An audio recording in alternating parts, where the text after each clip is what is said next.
Don't say no for somebody. If you're thinking of inviting somebody to Alpha or to church or whatever, some of the events we do, invite them. They only can say no.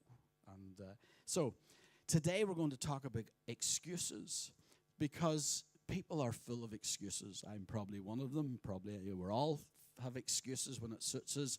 And so here's what the top one is what the dictionary says about excuses. It said, reasons or explanations given to justify a fault or offense. Reasons or explanations given to justify a fault or offense.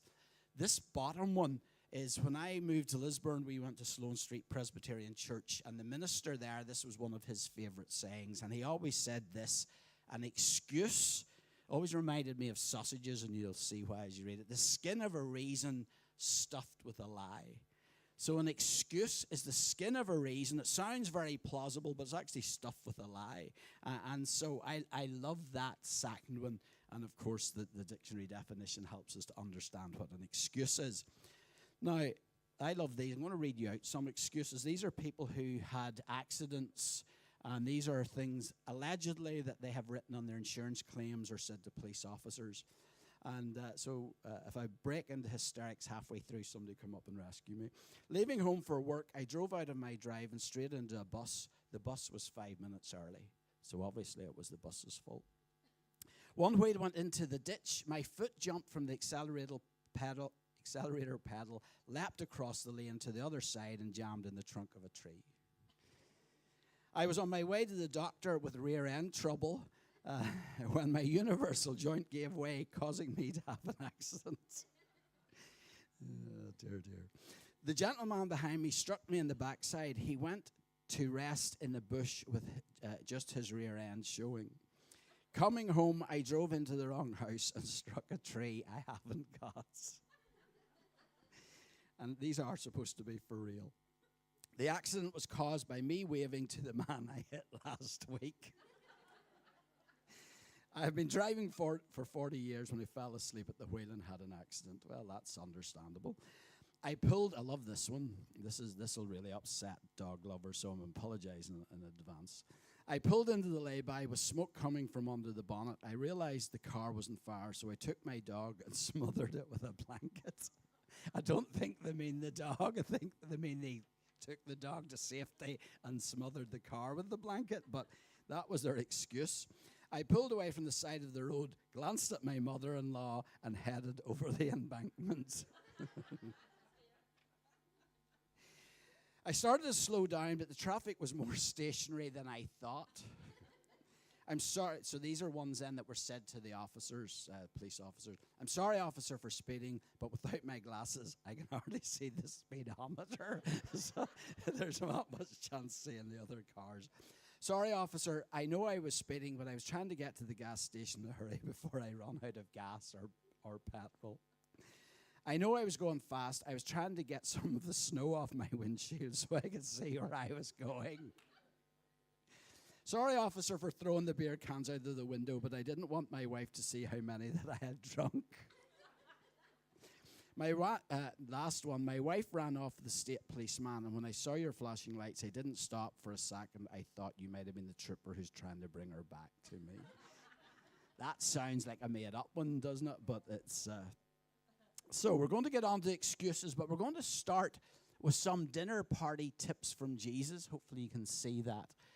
It's right at the top there. We're going to talk about some dinner party tips from Jesus. This room, I don't know if you can see this room, but this was the room. This is for Mary, Irish Mary as we call her. This is the room I got my MB in Mary. But Jesus is going to talk a little bit. He's been invited to a dinner, and then he goes on to talk about a great banquet and a great dinner party that God's going to hold. And so we find the story in Luke 14. It says, when you're invited to a dinner, go and sit at the last place. Then when the host comes, he may very well say, friend, come up to the front. That will give the dinner guest something to talk about. What I'm saying is, if you walk around with your nose in the air, you're going to end up flat on your face. But if you're content to be simply yourself, you will become more than yourself. So he's saying, don't think more of yourself than you ought to. Just come in, take the back seat. It's much better to be brought up to the front than to be asked to go to the back by sitting at the front, isn't it? I see that at all these pastors' gatherings and all these meetings, all the international meetings, and all the pastors are trampling over each other to get to the front seat. I've actually heard of stories of areas where there's revivals where people go to and there's twice as many people are trying to get into the meetings. People saying, I have to get in because I'm a pastor, and their wife saying to him, you're not a pastor. People tell lies to get into a meeting. And so Jesus said, just keep cool, keep calm, because if God wants you to be at the front seat, you'll be at the front seat. You don't have to force your way. God knows our postcode, doesn't he? So don't force our way into things. God will bring us at the right time and when we're ready for it. So he told this story. Then he turns to the host. The next time you put on a dinner, don't just invite your friends and family and rich neighbors, the kind of people who will return the favor. Invite some people who never get invited out, the misfits from the wrong side of the tracks. You'll be and experience a blessing. They won't be able to return the favor, but the favor will be returned. Oh, how it will be returned at the resurrection of God's people. So isn't that great advice? You know, sometimes we like to have our friends and we like to have people. It's wonderful at Christmas and other times of the year, and we have a lot of people who live by themselves in our communities. And I just love the testimonies, and we would do this from time to time ourselves, inviting people that maybe have no one at Christmas or at certain holiday seasons. That's a great blessing to us, but it also can be a great blessing to you, because you get such satisfaction out of it. And not only that, there'll be a reward, Jesus tells us, in heaven if we will look out for those who are less fortunate, or those who are lonely, or the poor, or whatever. So great advice. Jesus is giving his host good advice here. That triggered a response from one of the guests. How fortunate the one who gets to eat dinner in God's kingdom. And so these people know the whole picture of the Hebrew picture, and our understanding that at the end of time, there's going to be this great banquet. It's called the marriage supper of the Lamb, when God gathers all his people. And there's several parables in the New Testament where Jesus said, you need to be ready. We know the one about the 5 foolish virgins and the 5 wise virgins. And there's several parables that Jesus talks about dinners and banquets and great feasts and how you need to be ready for them. And so this guy says it's going to be a great day when we get to that marriage supper of the Lamb, that great kingdom wedding feast. Jesus followed up, yes. And then he goes on to tell this parable. There was once a man who threw a great dinner party and invited many. When it was time for the dinner, he sent out his servant to the invited guests, saying, come in, the food's on the table. Let's go on to the next one. Look what it says. Then they all began to beg off. This is the Message version. I'd actually never heard that phrase before, but the Message uses this. Then they all began to beg off one after another, making excuses. Now, excuses are a funny thing, and I don't know if this is a gifting that God has given me, if it's a discernment thing. But when people are telling me lies, so just this is a wee word of warning for you all. When people are telling me things that are really excuses or telling lies, I can't actually hear what they're saying. It's an incredible thing. Here's all I hear. Blah, blah, blah, blah, blah. A number of years ago, we were invited to a family who used to come to the church. And we knew there was things that weren't right and things that were going on. We felt we need to speak to this family and help them with this. But when we went in, one of the parties started telling me this really sad and convoluted story. And I couldn't hear a word he said. I was thinking, that's a lovely clock up there. Now, this man was telling me, by the way, this was life and death stuff. And all I think, that's a nice clock. I wonder is that clock out of IKEA?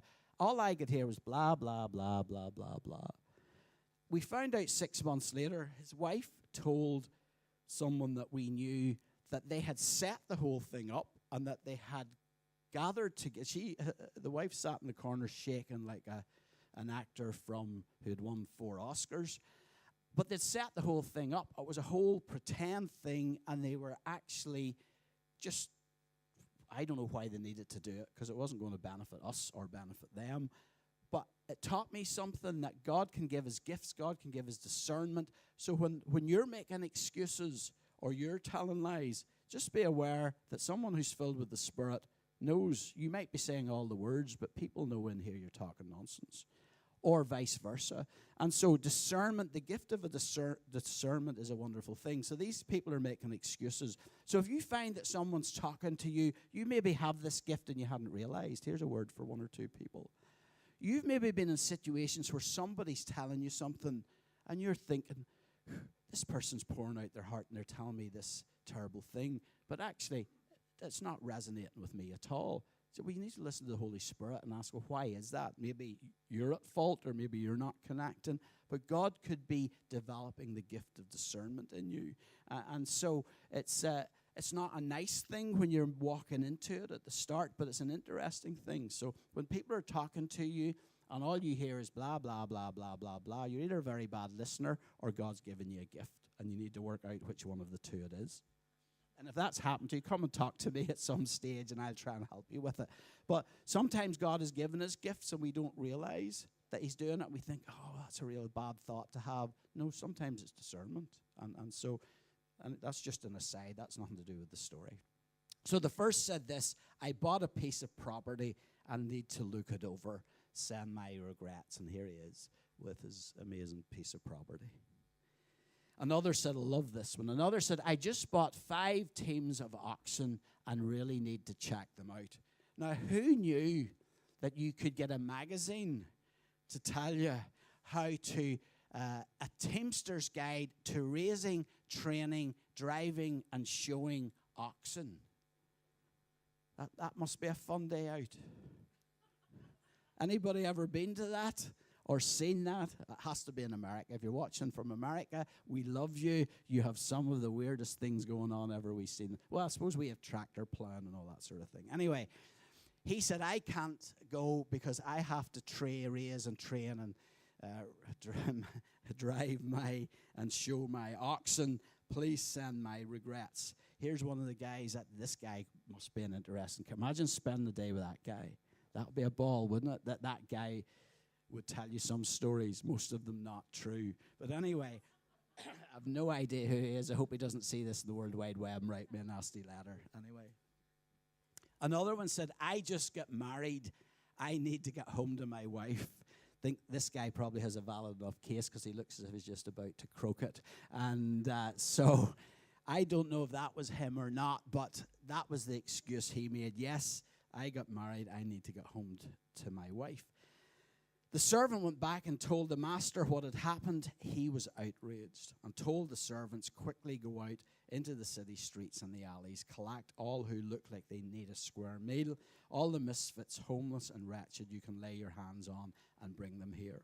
The servant reported back, Master, I did what you commanded, and there's still room. The master said, then go into the country roads, whoever you find, drag them in. I want my house full. Let me tell you, not one of those originally invited is going to get as much as a little bite at my dinner party. And so that's strong words from Jesus. So these are some of the excuses that people make not to attend God's party. And so these may be people who have not come to faith yet. These are people that Jesus is saying, come to me, come and find me, come and be part of the kingdom, because your whole eternity is wrapped up in this. And then they all make excuses. So property was the first one. He said, I bought a property, I can't come. You know, property is a picture of something that's big, something that's long term. It's our ambitions. It's not just it's not a pound of sugar at the shop. Sure, it's not. You go to buy a property, you have to go and check it out. You have to think, to have enough money? Can I get a mortgage? Buying a property for most people is one of the biggest things they'll do in their life. Is that fair? It's one of those really big things that we do. And so that represents our ambitions. It represents our life goals. It represents those big projects that we have that replace our God focus. You see, there's nothing wrong with buying property. There's nothing wrong with having a project. There's nothing wrong with having life goals. In fact, our goals should be so big that it's going to take the generations coming after us to fulfill them. Nothing wrong with any of those things. But Jesus said, but these things have replaced my invitation. These things have consumed people. And so when Jesus invites them to come to him, to come into the kingdom, and they get that invitation for his ultimate dinner party, these things have replaced their God focus, which is very, very sad. And we need to be careful, even as Christians, that we don't allow those things to take the place of God. The next one was possessions. About these 5 yoke of oxen. They're everyday things that take up our time. All those, they could be mundane, they could be exciting, they could be having too many Apple products, as my wife would tell me. They could be, I meet some people and they always seem to be doing something to their house. And for the past 20 years, they've been doing something to their house. How big is your house? It's not the Forth Bridge. The Forth Bridge, you start painting it, and they're always painting the Forth Bridge because it's so big. But just settle with what you have. You don't need to change your suite of furniture every 18 months. You don't need to repaint or re-wallpaper your house every 4 months. You don't have to put down. Carpet will last you 30 years. But I'm just saying this to rise you a bit here and get a rise. There's stuff that's just everyday stuff that just, it distracts us from the, I haven't time to pray, I haven't time to read the Bible because I have to put down my 14th new carpet and I'm moving house 56 times and blah, blah, whatever your thing is. Have to go and buy another Apple Watch or an Apple Mac or an iPad and have to study it in Google and it's going to take a week. We've all got stuff, that possessions and everyday things that distract us from God's focus. And this is what Jesus was talking about. People. Third one was people. I've married a wife. That represents our relationships. Relationships that control our lives, draw us away from a God focus. Here's one for church. Never sit beside a talker in worship. Because they'll draw you away from your God focus. When you're trying to worship, they'll be telling you some story that happened to them during the week. The worst person you could sit beside, have coffee. That's why we have coffee before and after church. Let's do all our talking then. But when we come into church, let's focus on God. Because talking and not paying attention, when you're talking, God could be trying to be talking. There could be something coming from the platform or something from a song that could change your life forever. So we need to be focused when we have one chance a week, one Sunday morning a week, to hear God, to get in His presence, to be touched by His presence, to allow His anointing to touch us, to restore us, to deal with our fears, to heal us, all those things. Now, God can touch us during the week, I get that. But we only get to meet once a week like this, isn't that right? So let's be tuned in, let's be focused. So relationships with people that control our lives. Jesus turned to them. Anyone who comes to me must refuse to let father. There seems to be a little bit of a misprint there. They need to refuses to let go of father, mother, spouse, children, brothers, sisters. Yes, even one's own self cannot be my disciple. So the whole picture here, if you look at this in the Greek, it's actually saying God is number one.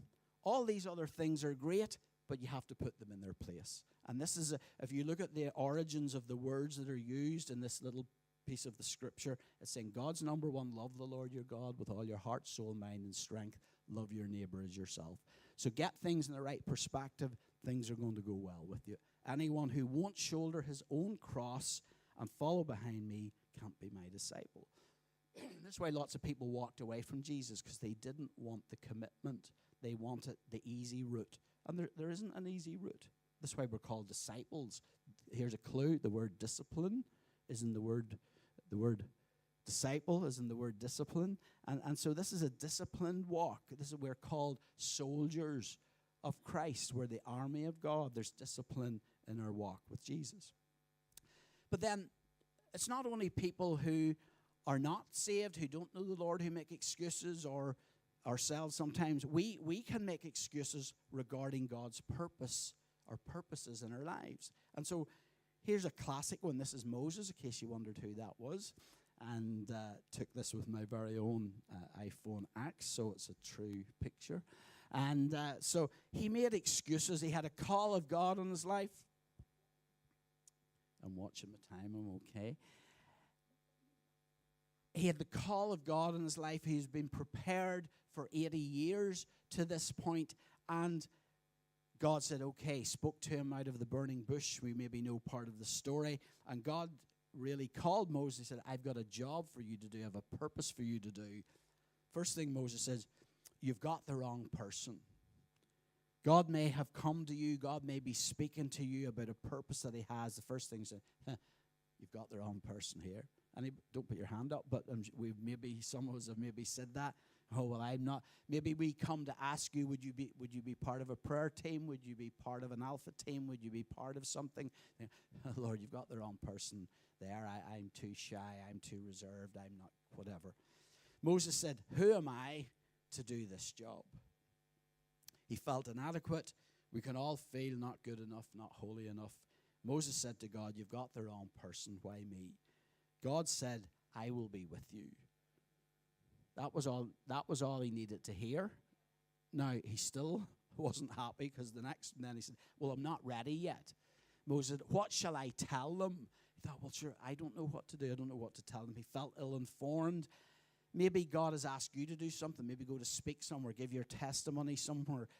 Even as new Christians, we say, well, what happens if somebody asks me a question I don't know the answer to? I feel ill-informed.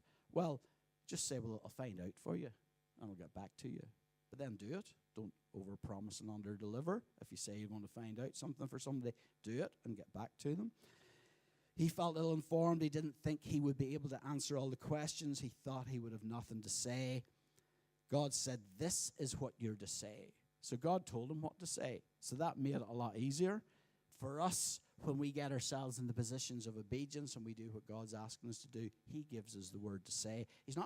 Here's the thing about God. He doesn't give you it in advance most times. He says, are you going to do this? And you say, yes. Then he gives it to you. He doesn't allow us this because that's why it's called faith. He's not saying, well, here, have a look at this and see if you think you could do this, and then make a decision based on the information you have. Oh, yes, I could do this. He said, I'm calling you to do this. Are you willing to do it? Yes. Now here's what you have to say. God will give you the message at the right time. He said, I might fail. What happens if it goes wrong? It might not work out. What if they do not believe or listen to me and say, the Lord didn't appear to you? Well, in answer, God showed him his power. Hopefully you maybe know the story. He had a rod in his hand, or a stick, or a staff. He threw it down. It turned into a snake. When he picked it up again, it turned back into the rod. Through signs and wonders and different things, he began to show Moses, I'm going to be with you in this. I'm going to show you how to do this. He said, I do not have the skills. None of us have the skills. God called me to plant a church, Mary and I to plant a church. I was a fish and chip man. Do you know the skills? I battered some of the best fish you ever seen in your life. In fact, I used to fry that fish and then I threw it up into the hot cabinet where the lights are on it. And I was said to this, look at that fish there. Isn't that perfection? And they said, you're a sado. You're a pathetic wee man if that's what floats your boat. But I was so proud of my fish, and because I was doing that to the best of my ability. But actually, that are not skills for pastoring a church. So I could have made the, say, well, God, what do I know about planting a church? I've taught, and here's the irony, I've taught in Bible college, but I've never officially been to Bible college. Don't tell anybody that, in case I get caught on. You see, God is not worried whether we have the skills or not. Moses said, I do not have the right gifts, O Lord. I have never been eloquent. I am slow of speech and tongue. And so people reckon Moses may have had some sort of a stutter or an impediment. He uses this person, I speak with faltering lips. God said, I will help you speak and I will teach you what to say. You see, God's strength is made perfect in weakness. God can take a chip man and give him an MBE. What about that?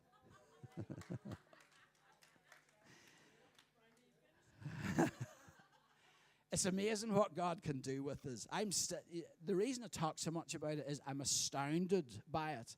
Because why would I, sometimes God just wants to say something. Sometimes God just wants to say, thank you for being obedient. And for all of us, there's things that he does for all of us, maybe different things. And sometimes you think, why did that happen to me? It's actually God just saying, thanks for being obedient. Watch out for those things, because that's really positive. That's positive stuff. So don't say, I don't have the skills. He also said, well, someone else could do it. Moses said, send someone else to do it. It's easy to think someone else will do it better than me. Isn't that so true?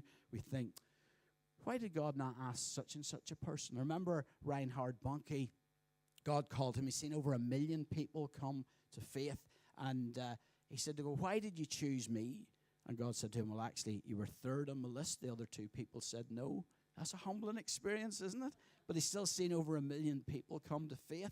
And so someone else will do it. Well, I would tell you, sometimes someone else will not do it. The 2 guys that were asked, I would hate to be them standing before the Lord when we're standing about to go into that great supper of the Lamb. Say, well, here's Reinhard Bonnke. Here's what you could have done. So, I don't know where they went or what they have done, but we don't know who they are. But we've heard tell of Reinhard Bonnke.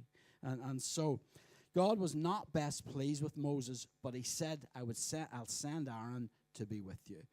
I will help both of you to speak and teach you what we need to do. Just as we come to an end, I'm going to ask the band to come because I think we've got the message this morning. Excuses will keep us out of the kingdom, and excuses will stop us advancing in the kingdom. Either you'll find a way or you'll find an excuse. And excuses will just nullify all the amazing gifts that God has placed within us, will nullify the anointing, will nullify everything that God has for us to do. So we need to be so careful. Either find a way or you'll find an excuse. You can make excuses or you can make progress. It's my choice. It's your choice. It's our choice. Let's be people who don't make excuses when God speaks to us, when he calls us to do stuff. Let's not be like Moses. Let's willingly say, okay, God, if you have asked me to do it, you must think I'm able to do it. The prayer team are actually just going to be over at the wall here and ready. If you would like prayer, if you would like just even encouragement, saying, okay, I have been procrastinating, I've been hanging back, I've been making excuses. I want to draw a line in the sand today and say, God, no more excuses. I'm going to press forward into the things that you've called me for. Team will be there right now. If you want to slip out of your seat, feel free to do that. Maybe you've been like the other people who are refusing the invitation to come into God's kingdom. Today, they would love to pray with you if you want to give your life to Jesus. Let's accept the invitation that God is sending us for eternal salvation. But as Christian people, let's accept the invitation that he's calling to walk in the purposes that he has for each one of us. Let's stand together as we continue to worship.